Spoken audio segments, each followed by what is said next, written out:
Saludos jóvenes, espero estén bien, espero estén estudiando para el corto de mañana, para el corto de, ¿qué es? Es de columna vertebral parece, bueno ya voy a revisar.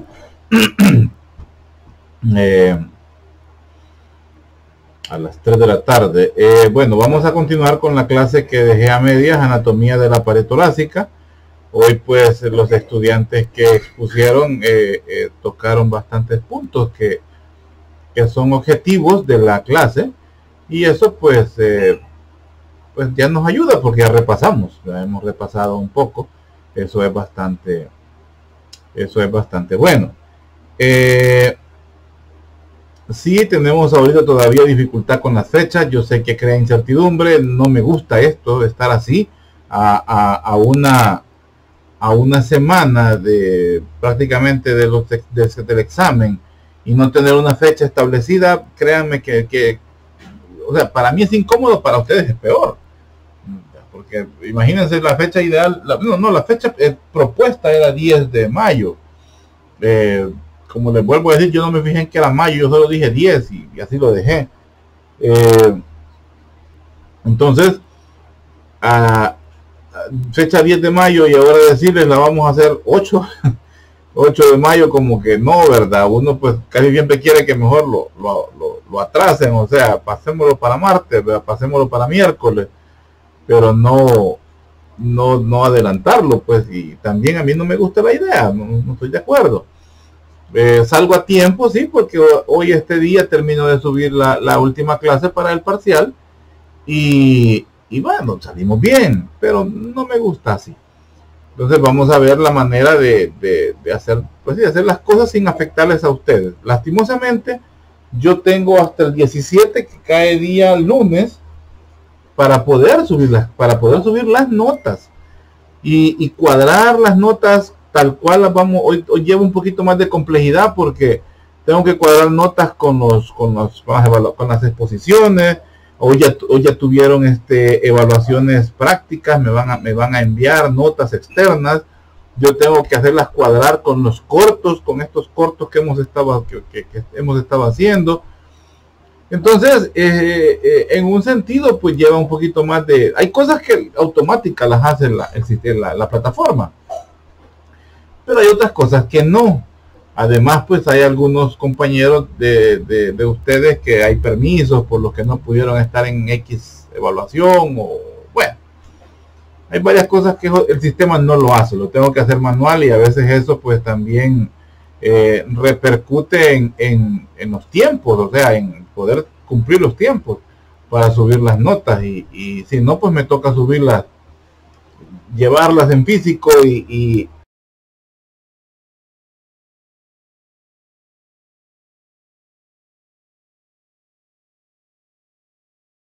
no lo hacer pues realmente.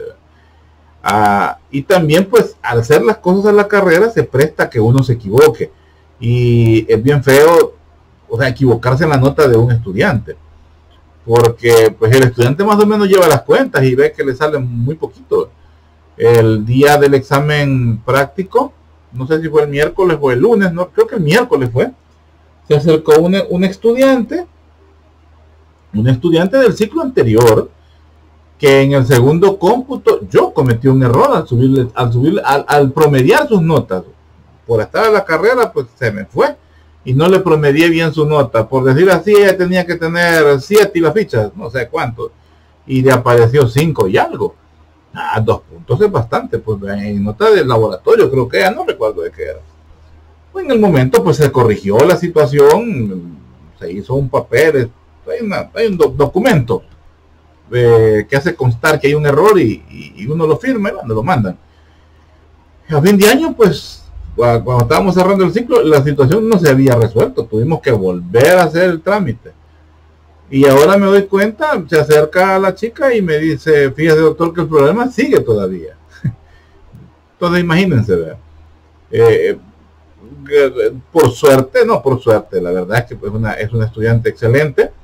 Ella pues pasó la materia con 7 y algo. Claro, con estos puntos que le hacen falta puede llegar a 9. Entonces pues ella quiere tener un mejor cum, no le ha afectado, ya pasó. Pero es un error, o sea, yo acepto, es mi error. Y no me gusta hacer esos errores. Yo cuando subo las cosas reviso y reviso hasta que estoy tranquilo, las dejo ir, o sea, suelto, las guardo o las envío. Pero aún así fallo. Entonces, y haciéndolo a la carrera, con ustedes puedo fallar, muchas veces, y no quiero que pase eso. Así es que vamos a ver cómo hacemos. Realmente estoy esperando. La incertidumbre me molesta a mí también porque estoy dependiendo de alguien externo a mi materia. Y eso sí no me gusta, depender de alguien, depender de la decisión de alguien.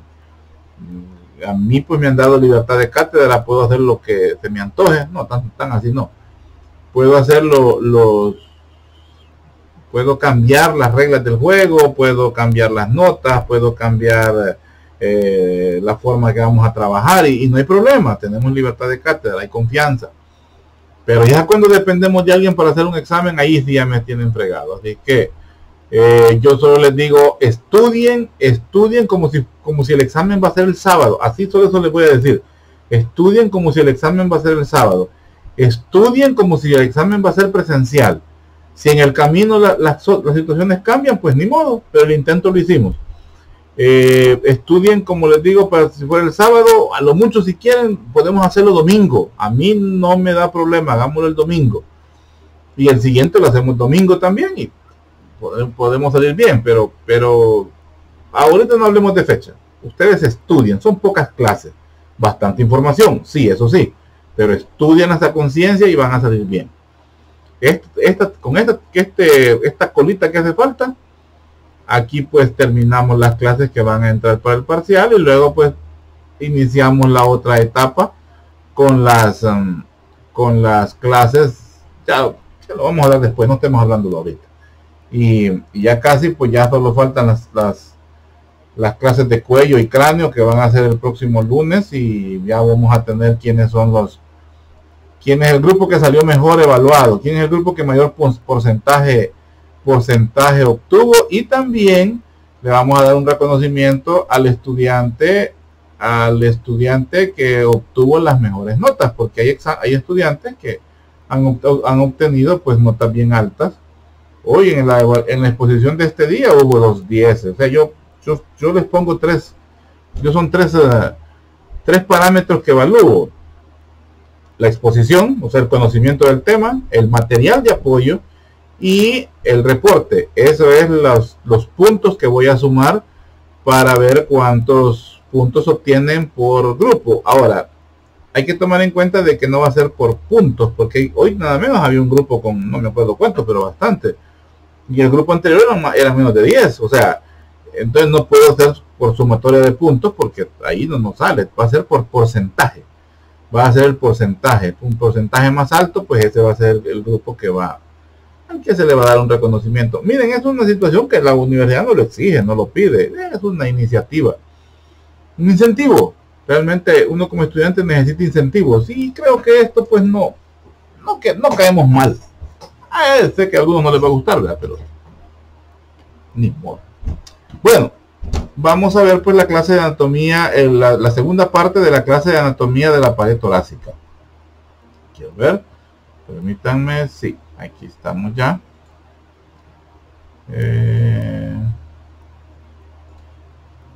Y comenzamos hablando sobre esto del aspecto. Este es un aspecto clave.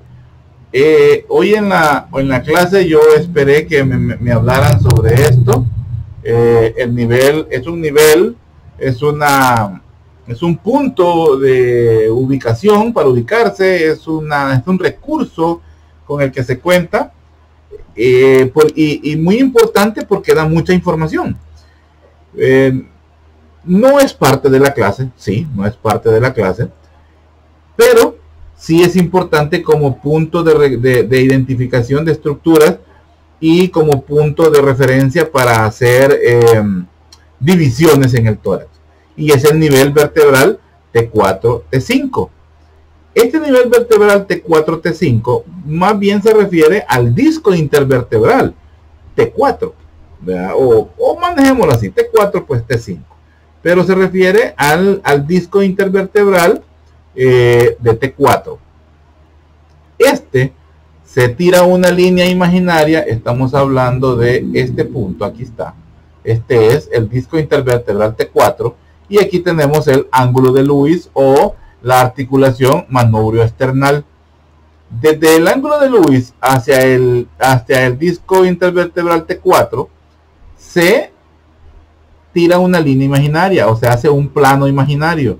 Y ese plano imaginario nos divide, por ejemplo, el mediastino. Mediastino superior, mediastino inferior. Aquí nos está diciendo todo esto. Dice la articulación entre el cartílago se emplea para encontrar la posición. Este es otro punto.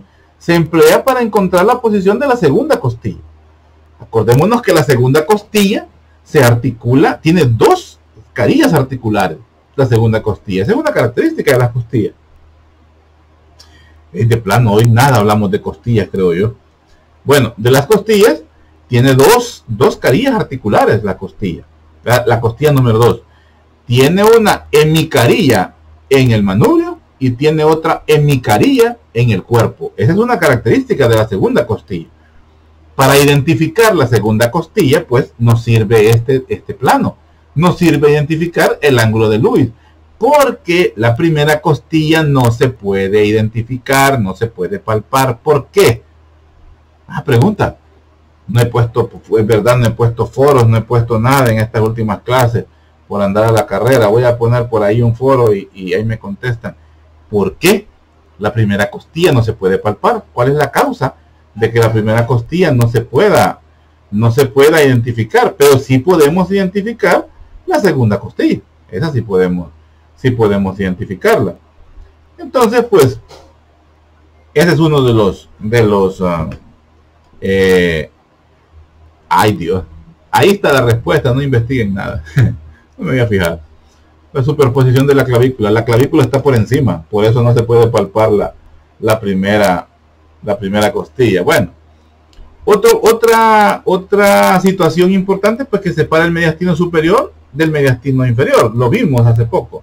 Desde el punto de reparo que nos sirve para, no es el punto de referencia, perdón, que nos sirve para dividir el mediastino superior del mediastino inferior. A la vez, marca el límite superior del pericardio. El pericardio es la bolsa que envuelve al corazón. Pero el pericardio no solamente envuelve al corazón, envuelve también a la raíz de la aorta ascendente o de la aorta torácica y también la desembocadura de la vena cava superior. También envuelve a la desembocadura de la vena cava inferior. También envuelve a la salida o a la raíz del tronco arterial pulmonar y también abarca la terminación de las venas pulmonares cuando entran al corazón. Y eso es el pericardio, no se vayan a confundir. Eso es el pericardio, no me interesa eso ahorita, lo vamos a ver en la 2, pero para que lo sepan, esto que estamos viendo aquí, esto es el pericardio. Permítanme que me está diciendo aquí esta que ya no tiene batería, la vamos a apagar para que se me calle. Entonces, ¿en qué iba? Bueno, que el pericardio, esto que estamos viendo aquí es el pericardio, no es el corazón, es el pericardio. También marca el comienzo del callado de la aorta, ese es otro punto de referencia, marca el comienzo del callado de la aorta. Pasa a través del punto en que la vena cava superior penetra en el pericardio para llegar al corazón. Ya les estaba diciendo esto prácticamente. Es el nivel en que la tráquea se bifurca en los bronquios principales derecho e izquierdo. Este nivel también sirve para identificar a la carina. La carina es el último cartílago de la tráquea donde se bifurcan los bronquios principales derecho e izquierdo. Ese cartílago que cuando dibujábamos bueno, ustedes ya no creo que son de la generación que les tocaba hacer dibujos, ustedes era de copia y pegue o de recortes, ¿verdad? Pero en mi generación sí nos tocaba hacer dibujos de los órganos. Entonces cuando dibujábamos los pulmones hacíamos la tráquea y al final le poníamos el último dibujito de un cartílago como simulaba como que fuera un calzón. Y entonces de ahí salían los Los bronquios principales, pues ese último cartílago que tiene forma como de calzón, ese se llama, o como forma de triángulo, mejor digamos, muy, muy coloquial eso. En forma de triángulo, ese se llama carina, pero con C, no con K, como se escribe el nombre. Entonces, ahí también este plano pues nos ayuda a identificar a la carina, y también pues marca el límite superior del tronco pulmonar arterial, que es el que lleva la sangre hacia los pulmones, ¿verdad? Entonces ese es un aspecto clave del nivel T4, T5. Sigamos, es este mismo que estamos viendo acá. Este es el nivel T4, T5. Entonces, si nosotros identificamos el ángulo de Lewis, ¿verdad? Primero hay que identificar el esternón del paciente y luego identificamos el ángulo de Lewis. El ángulo de Lewis tiende a tener una, o sea, como es una fusión, es una ostosis. Ojo con eso, ostosis. Les voy a decir que el término ostosis comienzo a utilizarlo con ustedes, así que es privilegio. Nunca lo había usado, el término, sino que siempre decía osificación sí, osificación de los huesos. Entonces, pero realmente el término es ostosis, que quiere decir la osificación de los huesos de forma natural en su periodo correspondiente. Entonces, la ostosis que se da en el cartílago, en el ángulo de Lewis o en la articulación manubrio-esternal, tiende a formar una pequeña cresta, la cual es palpable, o una pequeña, no es protrusión, una pequeña elevación, vea, sobre el esternón, y eso pues ese sería el punto específico que nos va a servir para tirar una línea imaginaria hacia atrás y ahí tener más o menos la idea de los órganos que están por arriba y por ende los órganos que están por abajo, lo que estamos viendo acá. ¿Para qué nos sirve esto? Imagínense que yo quiero tener un punto específico para poder decir, le quiero oír al paciente la salida, o quiero oír la válvula semilunar de la, ¿cómo se llama? De la aorta.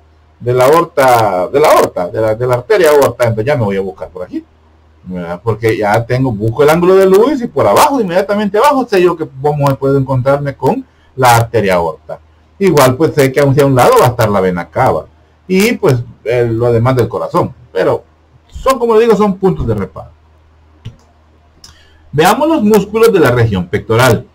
La región pectoral contiene los músculos pectoral mayor, pectoral menor y el subclavio. Todos estos pues se originan en la pared torácica anterior y se insertan en los huesos superiores del esqueleto apendicular. O sea, estamos hablando de inserciones en, ¿cómo se llama? En el húmero, inserciones en clavícula, en diferentes situaciones, en diferentes puntos de la estructura del esqueleto apendicular. El pectoral mayor, dice, es el músculo pectoral de mayor tamaño y el más superficial de los músculos de la región pectoral. Este está completamente directo por abajo de la mama, o mejor dicho, la mama está sobre el pectoral mayor. Tiene, pues, como dice, un amplio origen que incluye la superficie anterior de la mitad medial de la clavícula, el esternón, los cartílagos costales que están ahí colindantes. Las fibras musculares convergen para dar lugar a un tendón plano que se inserta en el extremo proximal del húmero. El pectoral mayor aduce, flexiona y rota medialmente el brazo. O sea, es un músculo que a nivel del tórax sirve como parte de la protección de la caja torácica, como parte de la pared torácica externa. Pero su función realmente la ejerce en el miembro superior. Entonces es uno de los músculos pues que trae el brazo hacia adentro, por decir así, cuando levantamos el brazo para echarnos el desodorante, ¿verdad? Entonces cuando lo bajamos es gracias al pectoral mayor. Y claro, este es uno de los músculos que tiene bastante sensibles, son bastante sensibles al trabajo físico. Quiere decir que pueden crecer según la exigencia que se le da frecuentemente. Sigamos. Vamos con los músculos subclavio y pectoral menor. Permítanme. Hablando sobre el músculo subclavio y pectoral menor, estos pues se encuentran por debajo del pectoral mayor, o sea, están cubiertos por él. El subclavio, como dice, es un músculo pequeño, discurre lateralmente desde la región anteromedial de la costilla a la superficie inferior de la clavícula. O sea, es un músculo completamente inferior, pequeño, y más que todo, pues su función es en relación a la, ¿cómo les puedo decir? A la protección de la articulación que se da entre la costilla y entre la clavícula y el omóplato, y viene a ser como una llave, por decir así, en esa articulación. La articulación de la clavícula, tanto con el esternón como con el omóplato, pues es una articulación bastante, no voy a decir frágil, pero sí con tendencia a poder luxarse, o sea, a poder salirse de su posición con suma facilidad. La clavícula es uno de los huesos más duros, más fuertes que tiene el cuerpo humano. Tal si fuera un músculo, tal si fuera un hueso grande, pero no, es un hueso pequeño, pero sí es muy fuerte. El pectoral menor pues discurre desde la superficie anterior de la tercera a la quinta costilla, hasta la apófisis coracoides de la escápula. Como nos decía, pues todos se originan en el tórax, ¿verdad? Pero ellos principalmente se van hacia el esqueleto apendicular. Tanto el subclavio como el pectoral menor traccionan el hombro inferiormente, o sea, lo hacen hacia abajo, lo alan, por decir así. Esa es una de sus funciones. Una capa continua de fascia profunda, que es la fascia clavipectoral, rodea el subclavio y al pectoral menor, y se inserta por arriba en la clavícula y por debajo en el suelo de la axila. Esa fascia clavipectoral es la que ayuda a que el funcionamiento sea coordinado entre estos músculos. Las fascias casi siempre eso es lo que busca, o sea, ese es el objetivo. Los músculos, bueno, ¿se acuerdan cuando veíamos que hay músculos que se colaboran entre ellos? Pues las fascias promueven, o las fascias facilitan esa función de trabajar en equipo, o de hacer la función para la que están diseñadas de forma coordinada, es gracias a las fascias. Aquí está un resumen de los músculos que estamos viendo, ¿verdad? Entonces aquí vemos el pectoral mayor. Encima del pectoral mayor pues tenemos a la mama. Luego aquí tenemos el pectoral menor. Esta es la fascia clavipectoral. Esta que está acá es la fascia clavipectoral. Y el subclavio, porque es un músculo chiquito, como les decía, está aquí abajo, ¿verdad? El músculo subclavio. El subclavio quiere decir bajo la clavícula. Aquí está su origen, su inserción, quién lo inerva y por supuesto la función. Aprendan estos cuadritos y ahí salen preguntas.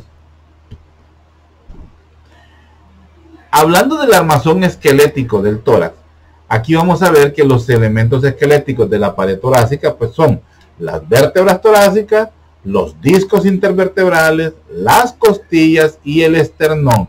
En ese orden no, pero tomando en cuenta todas esas estructuras es que ustedes deben de responder cuando se les haga una pregunta de quiénes conforman el armazón esquelética del tórax. Permítanme, quiero ver que tengo una duda. No estoy bien.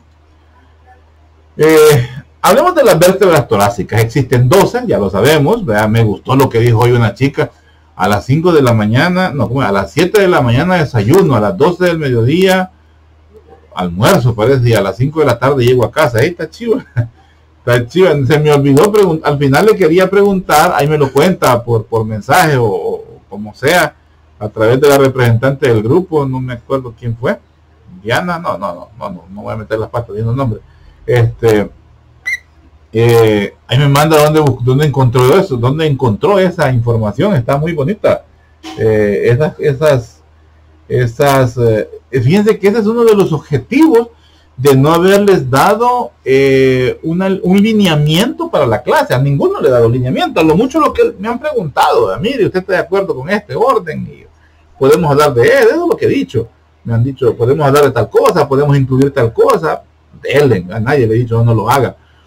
Pero lo hice en el sentido de ver qué tanto quieren investigar y qué tanto quieren nutrir sus temas.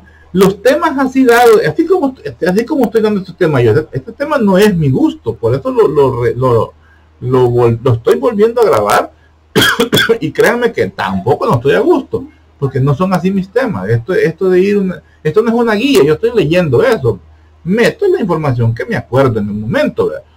Pero no es así, no me gusta. Pero bueno, lo que sí quería era que ustedes investigaran y metieran información y algunos lo han hecho muy bien y yo los felicito de veras al estudiante que busca información, que no se queda con lo que ahí dice, así como quería agarrar en curva hoy con agujero de conjunción a alguien por ahí, porque aquí no lo hemos manejado así. Ese es el otro nombre con el que se conocen. Si se han dado cuenta, la literatura médica en cuestión de anatomía cambia de un libro a otro el nombre de alguna cosa. En alguna dice proceso, en otro dice apófisis, y es lo mismo.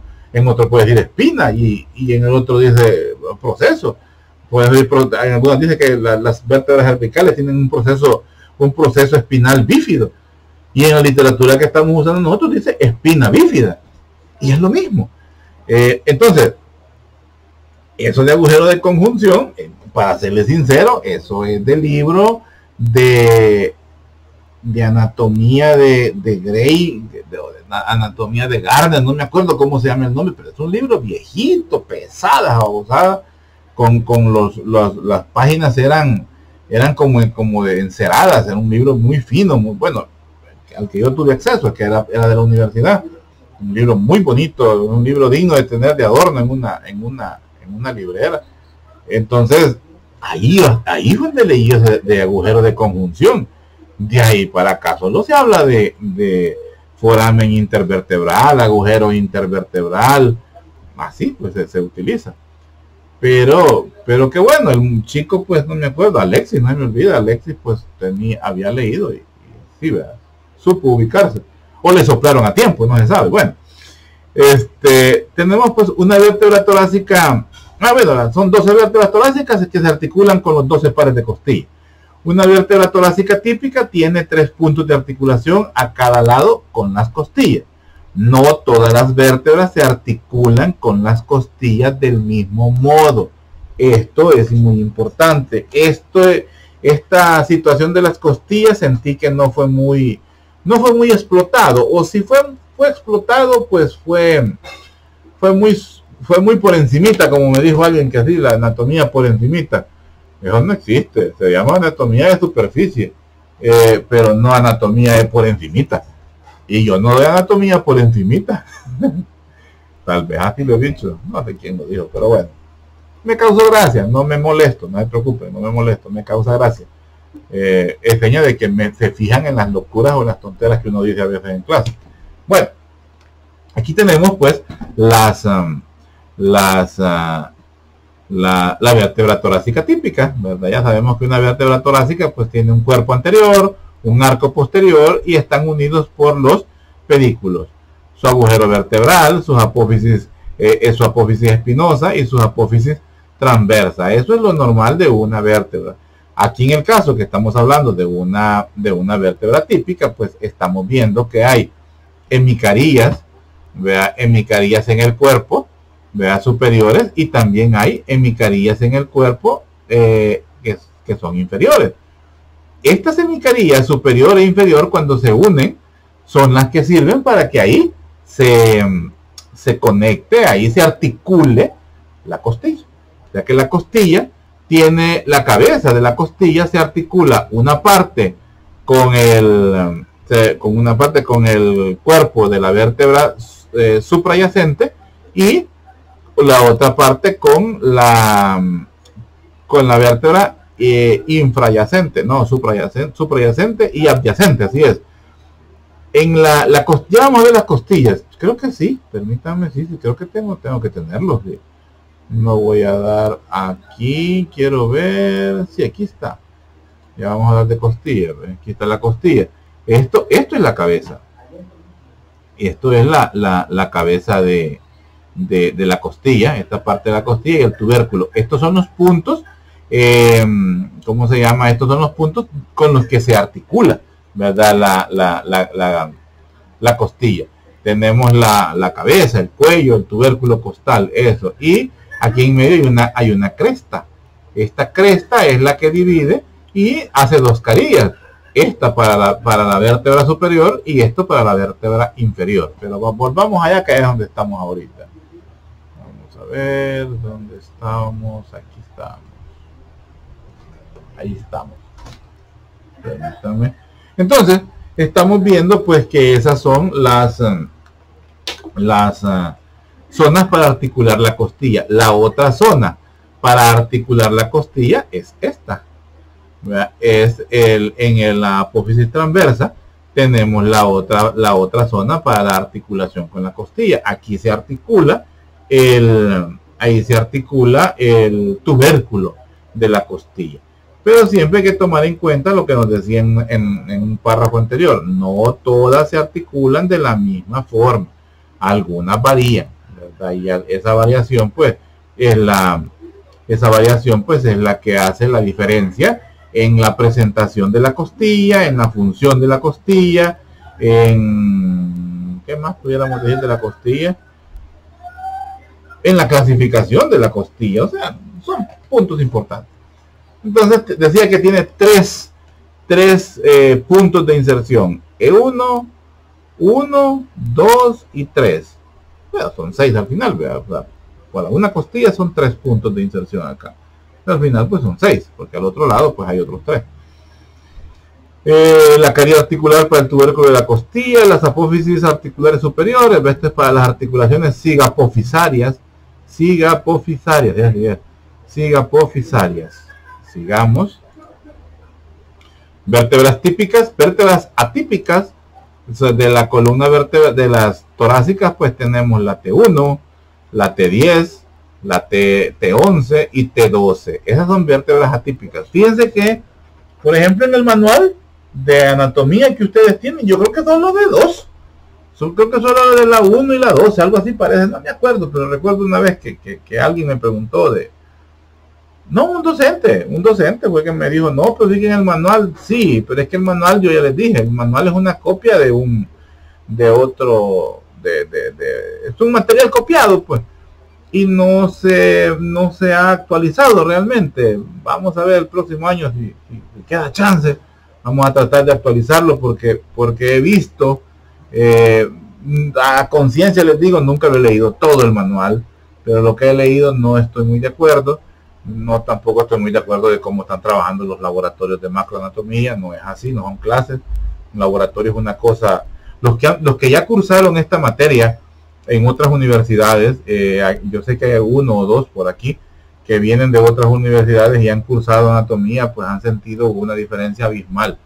La anatomía desarrollada en otras universidades, pues es diferente. O sea, los laboratorios, pues son laboratorios realmente, y las clases pues son impartidas hasta por 8 médicos. Ustedes les toca aguantarme a mí en macro y en micro.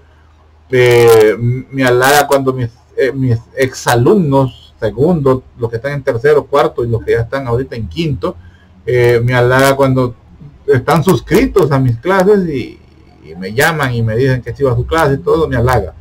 Pero sé que aburre, no tiende a aburrir, es el mismo estilo, el mismo léxico, es la misma cantaleta y la misma persona y todo igual, entonces aburre. Por eso es que tratamos de innovar para que ustedes pues no se aburran de estarme oyendo.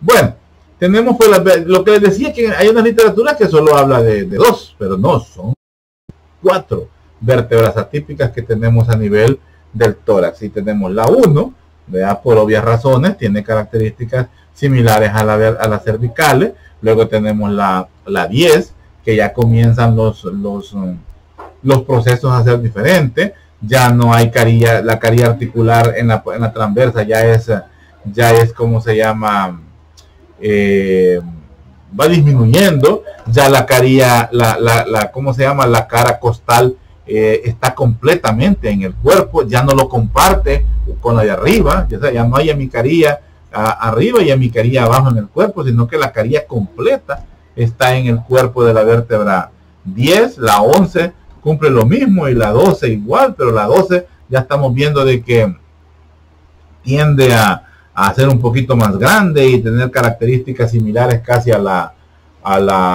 vértebra lumbar. Ya no existe carilla articular para el tubérculo en la apófisis transversa. Esa es información que ustedes me la tienen que investigar y tenerla al dedillo. Hoy lo hablaron a sus compañeras, yo ya lo hablé en la clase anterior y hoy lo vuelvo a tocar aquí en esta clase. Pero aquí está el resumen de cuáles son las vértebras típicas, cuáles son las vértebras atípicas y cuáles son las vértebras de transición. Permítanme. Este cuadrito es bien bonito, o sea, está bien resumido y está la información completita de lo que uno tiene que saber de la columna vertebral. ¿Cuáles son las vértebras típicas? ¿Cuáles son las vértebras atípicas? ¿Cuáles son las vértebras de transición? Aquí lo único que les queda a ustedes es identificar por qué C1 es atípica. Ya la sabemos, es esta chichona. C2, C7 las conocemos.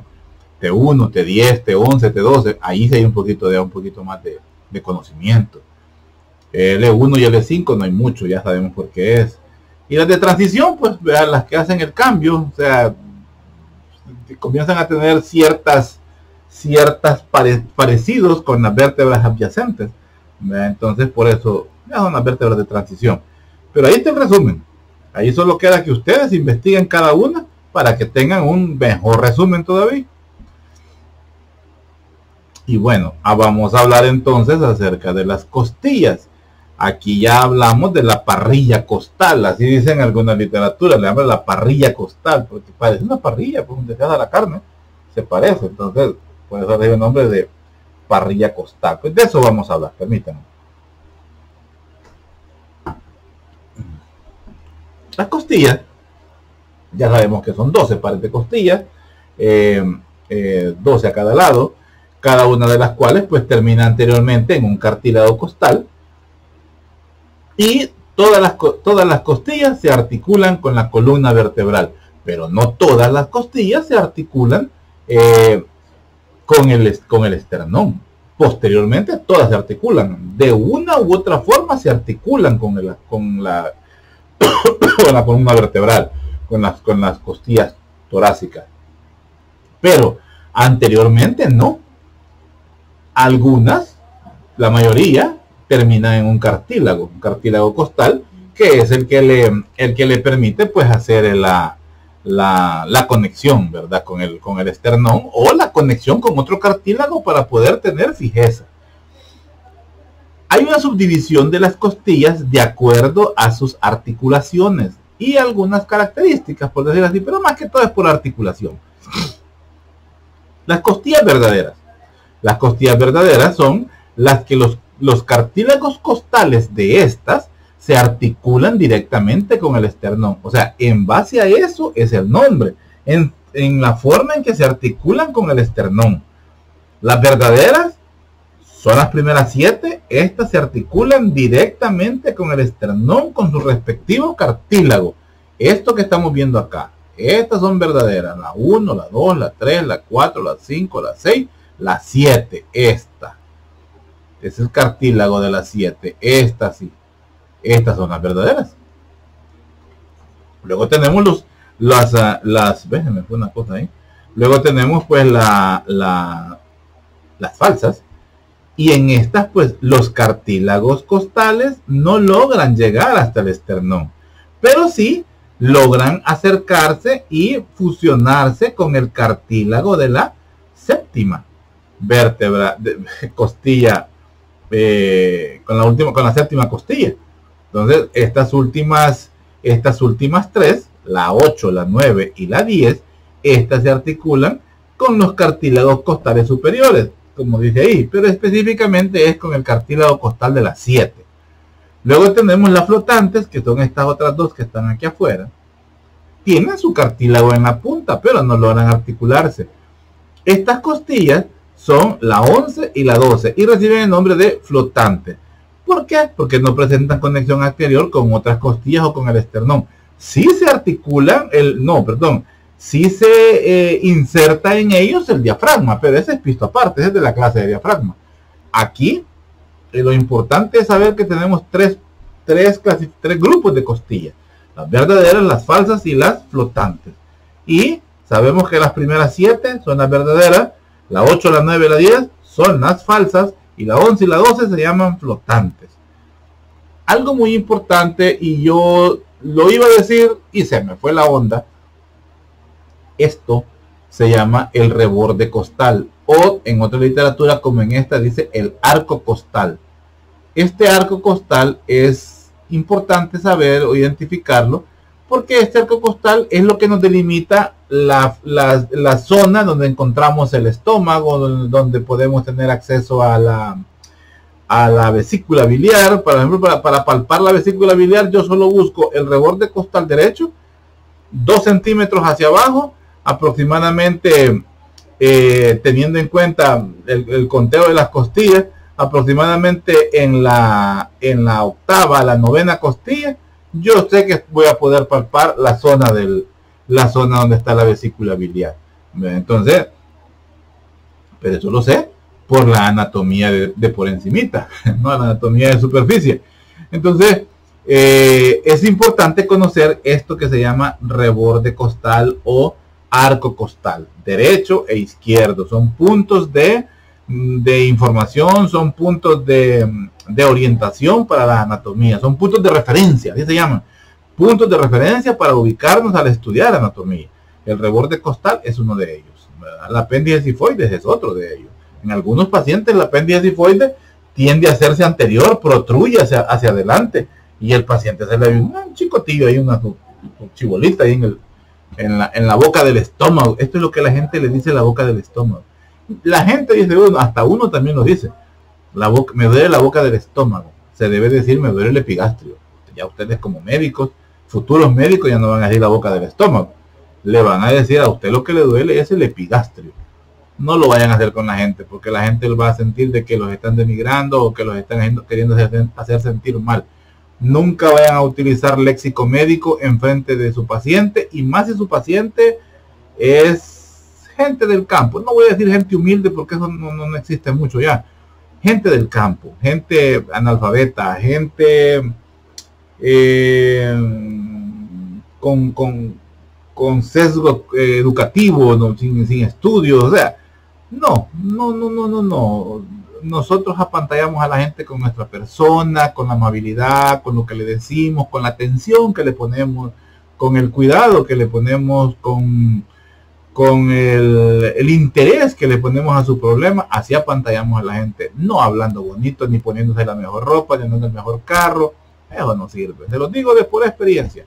Eso no sirve para ganar pacientes. En ningún momento va a ganar pacientes. Bueno, sí pueden ganar pacientes, sí, depende a qué medicina se dediquen, pero la medicina que trae satisfacción no se gana apantallando con ropa gabacha, estetoscopio caro. No. Siendo humano se ganan pacientes, siendo humano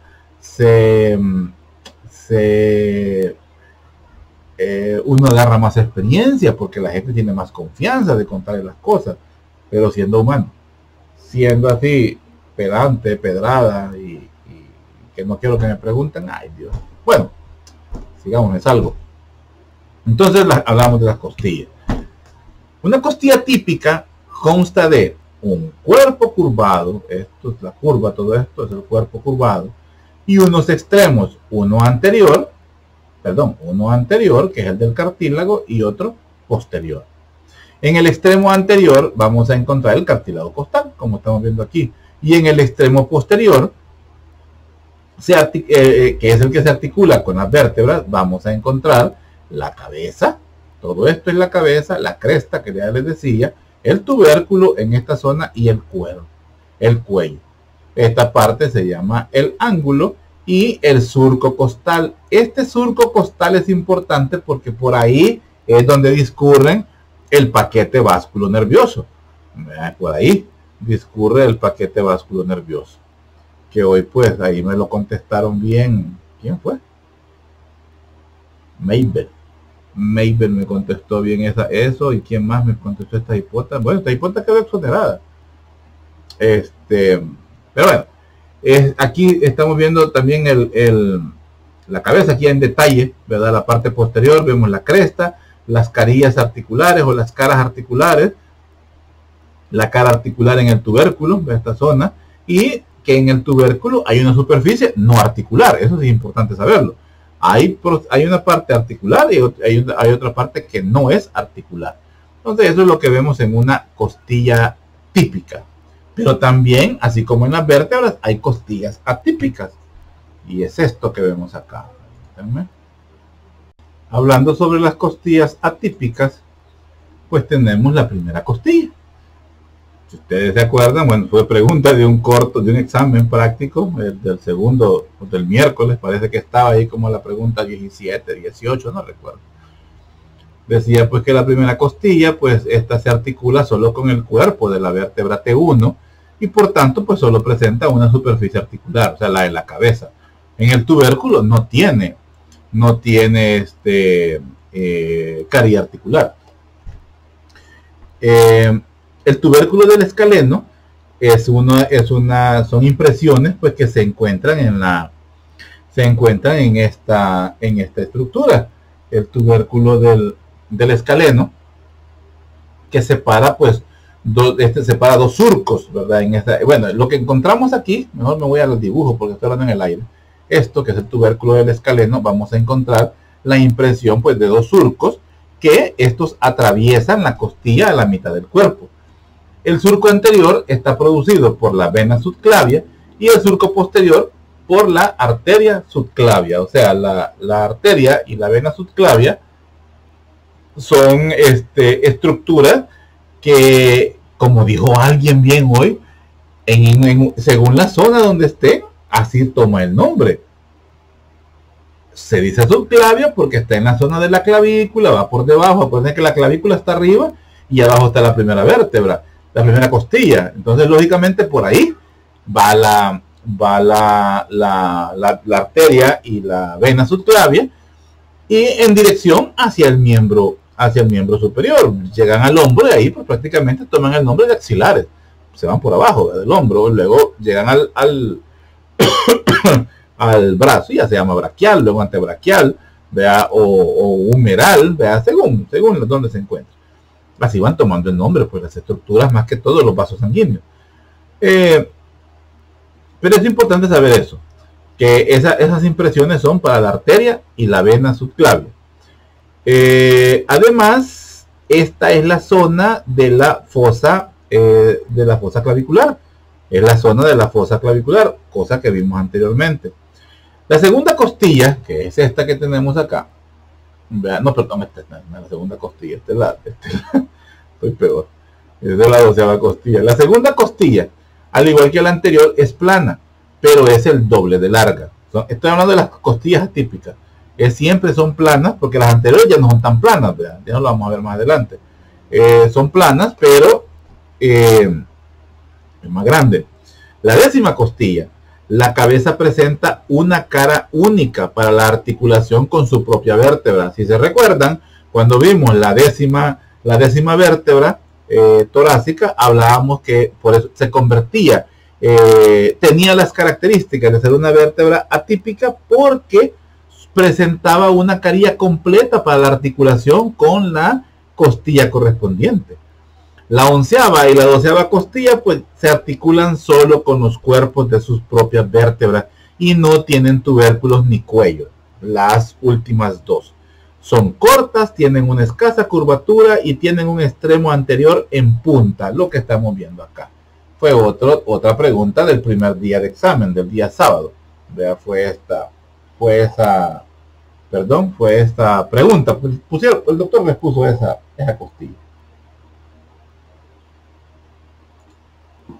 Y como hablamos ya de las costillas, no podemos quedarnos sin hablar del esternón. El esternón, pues, en el adulto, como dice ahí, consiste en 3 elementos principales: el manubrio, el cuerpo del esternón y la apófisis sifoides. Esas son las 3 partes principales en las que se subdivide el esternón: el manubrio, el cuerpo y la apófisis o apéndice sifoides. Puntos importantes del esternón, pues la escotadura yugular tiene ese nombre porque por ahí sobresale o podemos encontrar los troncos yugulares, vea, que van a confluir pues con la arteria subclavia y hacen el tronco brachiocefálico, pero por ahí podemos encontrar las yugulares. En los recién nacidos es una zona que puede observarse las venas yugulares porque el desarrollo es poco, ¿verdad? Tenemos pues las crestas transversas o crestas transversales, que son señales de la maduración y de la osificación del hueso. Las crestas transversales, en algunos pacientes estas crestas son más prominentes y se les nota bien en el tórax al paciente. Cierres anormales también en el esternón pueden dar anomalías en la presentación, tórax en quilla de barco, así como son los barcos, como con una punta, o tórax de paloma, varias cosas que se relacionan con anormalidades en el esternón. También pues es importante conocer el ángulo esternal o la articulación manubrio esternal, o como más comúnmente lo conocemos el ángulo de Lewis. Y las caras articulares. Estas son las caras articulares que presenta el esternón. Ahí les decía yo cuántas son, ¿verdad? Aquí tenemos 7. 1, 2, 3, 4, 5, 6, 7. Luego tenemos una aquí, 8. Y el otro lado, 9, 10, 11. Son 11 articulaciones que presenta pues el esternón. Ahora, 7 de este lado, no, 8 digamos de este lado, 8 del otro lado, son 16. Y entonces decimos 17, 18. Aunque realmente aquí hay una carie articular y esta es otra carie articular que solo se conecta con una costilla, otro pisto. Pero aquí son 2 caries articulares, no es una misma.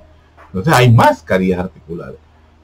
No es con la intención de fregar, sino con la intención de visualizar más los huesos. Yo eso es lo que busco con los estudiantes, que logren visualizar las estructuras, porque no siempre las vamos a tener en la mano. Primero.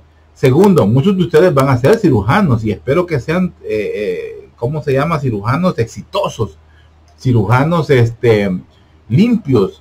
El cirujano limpio es el cirujano que trabaja bonito y se esmera en que el paciente quede con una cicatriz bonita, que la cicatrización sea sana, porque operar cualquiera opera, o sea, no tiene ningún chiste. Abrir no cuesta, cerrar y ser estético desde que, o sea, que no interese que es la tripa, eso queda de adentro, no, desde adentro, que hay que ser estético, ordenado, cuidadoso, respetuoso de los tejidos. Ese es un buen cirujano. En nuestro medio hay gente, como decimos, ahí me disculpan la palabra, paloma, para hacer, cuando trabajan en cirugía, pero hay otros así, marranos, a la hora de trabajar también la cirugía. Y repercute en la evolución del paciente, repercute en las infecciones que el paciente puede tener a posterior, repercute en la cicatrización tan defectuosa que puede haber, repercute en abscesos que se pueden formar, repercute en un montón de cosas. Entonces yo espero, ya me fui por otro lado, ya espero que aquí salgan buenos cirujanos, pero la base va a ser la anatomía. Y la base de la anatomía es que ustedes se imaginen la estructura sin estarla viendo, porque a la hora de estar frente a su paciente y que no hayan que hacer, porque no se acuerdan qué estructura es, las bases que se llevan de acá son las que les van a servir. Y créanme que así es. Entonces, vemos las carillas articulares, las crestas, el cuerpo del esternón. Bueno, aquí tenemos el esternón. Es uno de los huesos que todavía presenta o mantiene médula ósea. Al cuerpo del esternón le podemos perforar y podemos sacar médula ósea. Para estudio, por ejemplo, cuando se hacen estudios de médula ósea o estudios de sanguíneos, porque queremos investigar algo al paciente, el esternón es un buen sitio para extraer médula ósea. Ahora bien, es una zona peligrosa porque la forma en que se extrae la médula ósea el instrumento, que es un trocar, así se llama ¿cómo le llamamos? El punzón, porque es como un punzón, el que se usa para perforar el hueso, porque se perfora el hueso así en seco. Se oye como cruje y ahí no se puede, ahí no hay nada que duerma al paciente. Entonces es en vivo y a todo color. Puede perforar el hueso en la parte posterior, que sí, dicho sea de paso, la parte posterior del esternón es más dura que la parte anterior. Es un hueso sólido, pero la tabla posterior es más dura que la tabla anterior. Entonces, pues la mayor parte de médicos que hacen biopsias para médula ósea prefieren mejor sacarla de la cresta ilíaca, o en algunas zonas, en algunos casos, pues de la tibia, pero el esternón tiene para dar médula ósea. Estoy hablando de gente adulta, en los niños en casi todos los huesos, pero ya los adultos de mi edad, por ejemplo, 30 años, el esternón, la tibia, la cresta, los huesos ilíacos, es los mejores sitios para obtener médula ósea.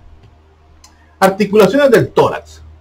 Vamos a tener las articulaciones costo-vertebrales, o sea, de la costilla con la vértebra. Esa es una. Luego tenemos las articulaciones costo-transversa, la que se da entre el tubérculo de la costilla y las carillas articulares en las apófisis transversas. Luego tenemos las esternocostales, o sea, son las del esternón con los cartílagos costales de las primeras 7 vértebras, 7 costillas cervicales. 7 costillas, hasta ahí, yo estoy poniendo apellido, las 7 costillas. Los primeros 7 pares de costilla. Las articulaciones intercondrales. Esta es la articulación que se da entre los cartílagos de la 8, la 9, la 10 costilla con el cartílago de la 7ª costilla. Esa es la intercondral. Luego tenemos la manubrio esternal, que es la que se da entre el manubrio y el cuerpo del esternón. Y la articulación sifoesternal entre el cuerpo del esternón y la apéndice o apófisis sifoides del esternón.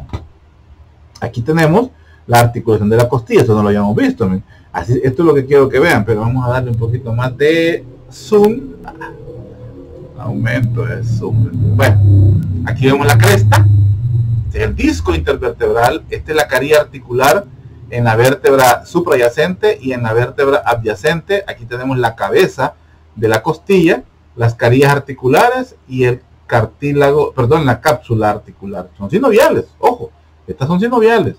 Entonces tenemos la articulación. Así se ve la articulación. Así se ve también la articulación. Luego tenemos la que se da, aquí está, por detrás, aquí está el tubérculo. Aquí está el tubérculo. Este es el tubérculo. Acuérdense que el tubérculo tiene una porción articular y una porción no articular. La porción articular es la que tiene la carilla articular. Pero además, no solamente la articulación, hay ligamentos, como el ligamento costo-transverso superior, ¿verdad? Son ligamentos que ayudan pues a fijar, ¿verdad? la costilla en la articulación con las vértebras.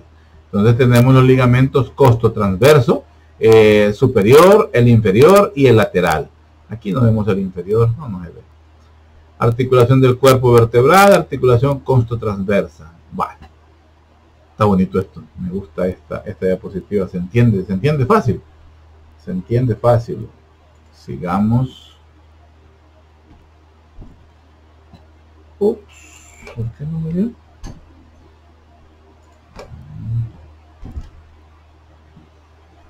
Ah, espérame, que me ha quitado el zoom, ahí está.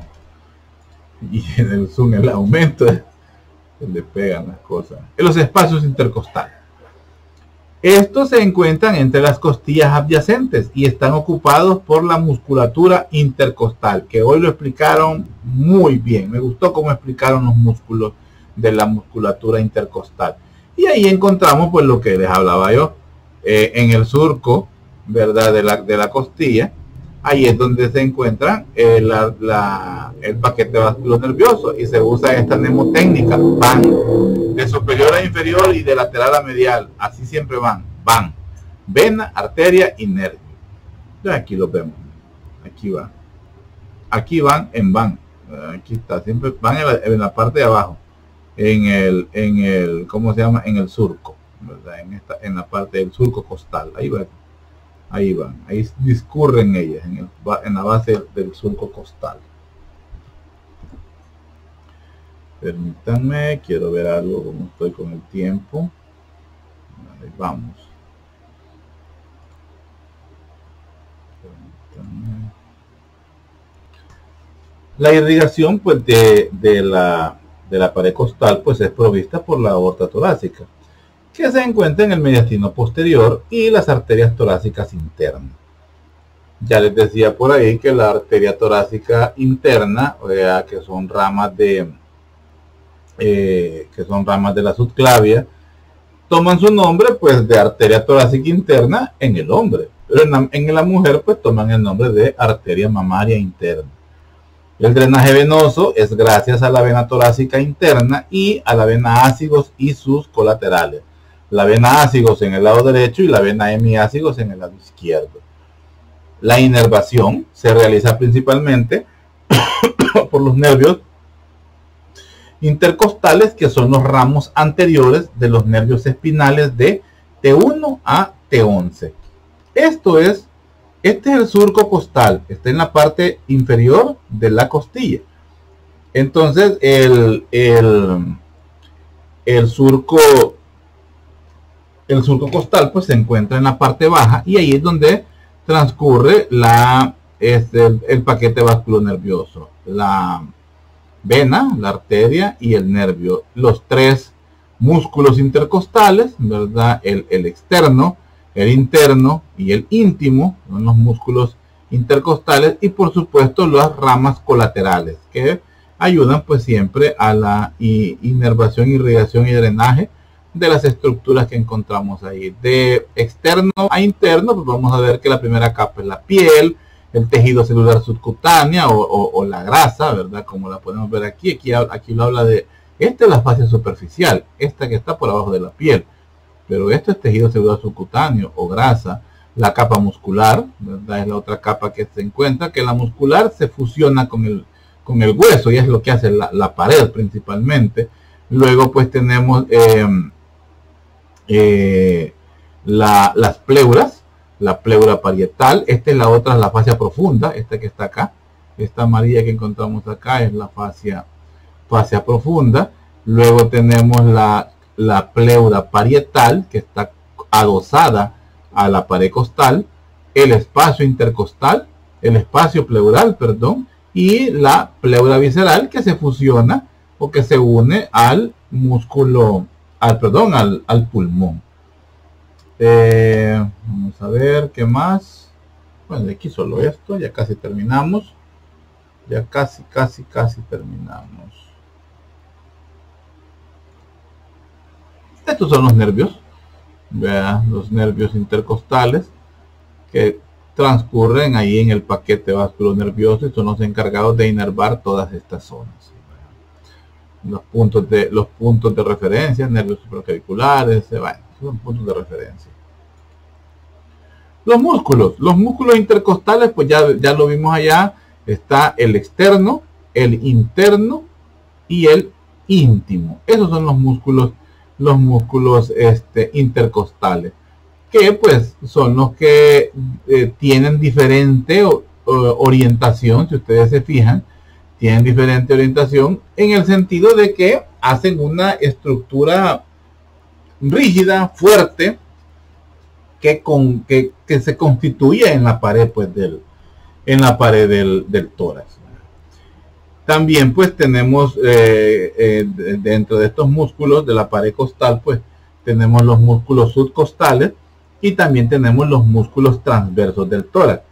Todos estos son los músculos que le dan fijeza, le dan protección a la pared costal y también intervienen como músculos de la respiración. Aquí tenemos los músculos, estos son los músculos subcostales, o sea que van por abajo de la costilla, y los músculos transversos del tórax en la parte anterior. Vea, estos son los músculos transversos del tórax. Son los tres grupos musculares que intervienen ahí. Hay aquí siempre este cuadrito donde nos explica todo prácticamente. Los intercostal externo, interno, el íntimo, los subcostales y los transversos. Su origen, su inserción inferior, la inervación y su función. Estas son las funciones de ellos específicamente. Esto ya es anatomía de superficie. Vea, para identificar, ya sabemos que la primera costilla no la podemos identificar porque nos estorba la clavícula, por decir así, pero sí podemos encontrar la segunda, teniendo en cuenta que se articula una parte con el manubrio, otra parte con el cuerpo, específicamente en el ángulo de Lewis. Y luego de ahí para abajo las podemos contar fácilmente, las costillas. La primera es la que no podemos contar. Siempre, pues, por encima podemos encontrar el cartílago, la apófisis sifoides. Ve ahí esto, el arco costal, ya lo habíamos explicado, son puntos importantes. Aquí, pues, estos son puntos de referencia para tener en cuenta a la hora de por ejemplo, examinar a un paciente. Esto que estamos viendo aquí, que es la línea medio clavicular, esta se usa muy frecuentemente en radiología. Cuando un paciente le deja uno una placa de tórax, una radiografía de tórax al paciente, y queremos investigar si hay cardiomegalia, o sea, el corazón se ha agrandado, utilizamos esto. Esto se usa en la radiología. Hacemos una línea sobre la línea medio clavicular, la tiramos hacia abajo, y si la punta, el vértice del corazón está por fuera, o sea, está más tirado hacia la izquierda, pues estamos ante una cardiomegalia. Luego hay que medir el ángulo transverso y no me acuerdo qué otra cosa más, y ya le da uno qué tipo de cardiomegalia es, grado 1, grado 2, grado 3, y eso pues nos va llevando a los problemas propios del paciente debido a esa zona. Bueno, aquí tenemos otros puntos de reparo. Los puntos para auscultación, esto es lo importante. Si sabemos que tenemos el segundo espacio intercostal específicamente en el ángulo de Lewis, pues por abajo ya podemos escuchar la vena cava, podemos encontrar y lo que vamos a oír son los sonidos del llenado del ventrículo, de la aurícula. Aquí podemos escuchar a la arteria, al tronco arterial pulmonar, ¿verdad? También la válvula aórtica, la válvula tricúspide, ¿verdad? Son válvulas que encontramos en esta zona, la válvula mitral. Todos estos son puntos de reparo debido a que podemos encontrar los espacios intercostales con solamente ir tocándole las costillas, como dicen, contándole las costillas. Así sabemos.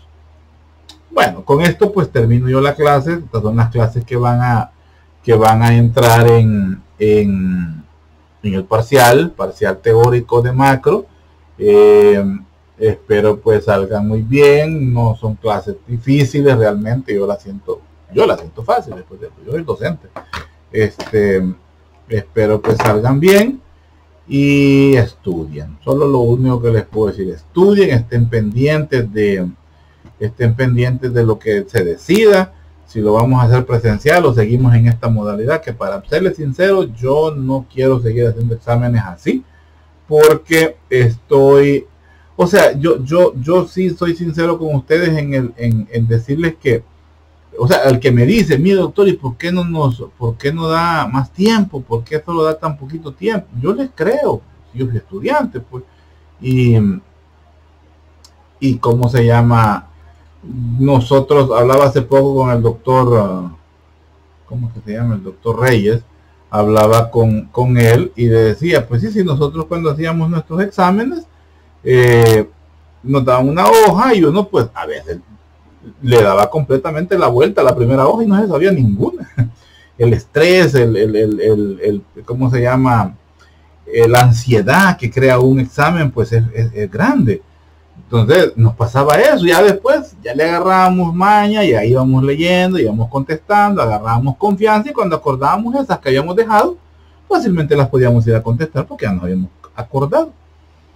Y yo entiendo lo difícil que puede ser para ustedes agarrar una plataforma, entrar a una plataforma donde solo sale una pregunta y solo tiene ese instante para contestarla y tiene un minuto y el tiempo está contando, a veces uno, como dicen, al Tim Marín, y le está difícil que se recuerde en este momento y pueda hacer que ya cuando vaya por la quinta o sexta va a decir, hey, tal cosa es, pero ya no puede regresar.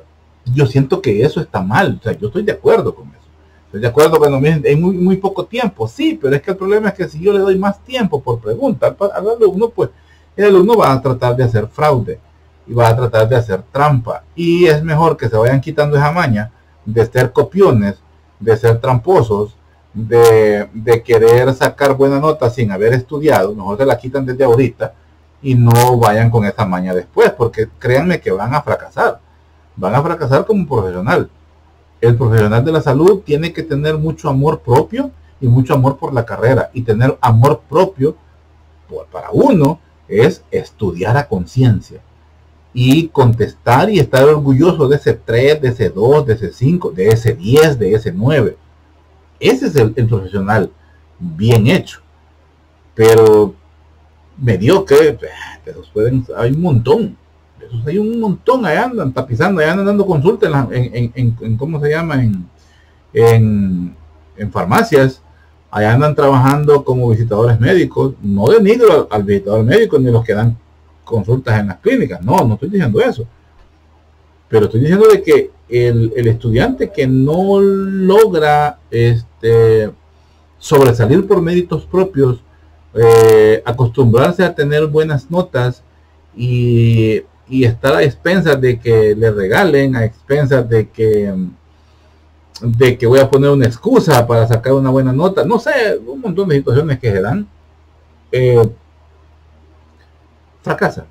Se lo digo así, fracasa porque se acostumbró a lo fácil, y esto es lo menos que es fácil, es la cosa más difícil que hay realmente, ser médico. Hoy compartía, ojalá las representantes lo hayan puesto, que no hay mejor trabajo que este. Créanme que sí, no hay mejor trabajo que este. Yo he trabajado de muchas cosas y trabajar de médico es lo mejor, realmente es lo mejor.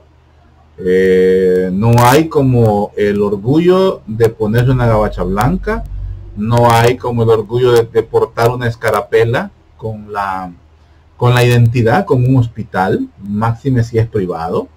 No hay como el respeto que uno recibe de la gente en cuanto se pone uno la gabacha, pero principalmente del respeto de la gente que sin usar ese uniforme les respeta y les reconoce su título. Es un orgullo, pero todavía sobresale si a la gente los respeta, los toma en estima, les da confianza y son sus amigos. Eso todavía es más sobresaliente. Yo tengo pacientes del campo, yo tengo unos pacientes que me toca ir a ver allá porque yo visito pacientes allá por ¿cómo se llama este sitio, hombre?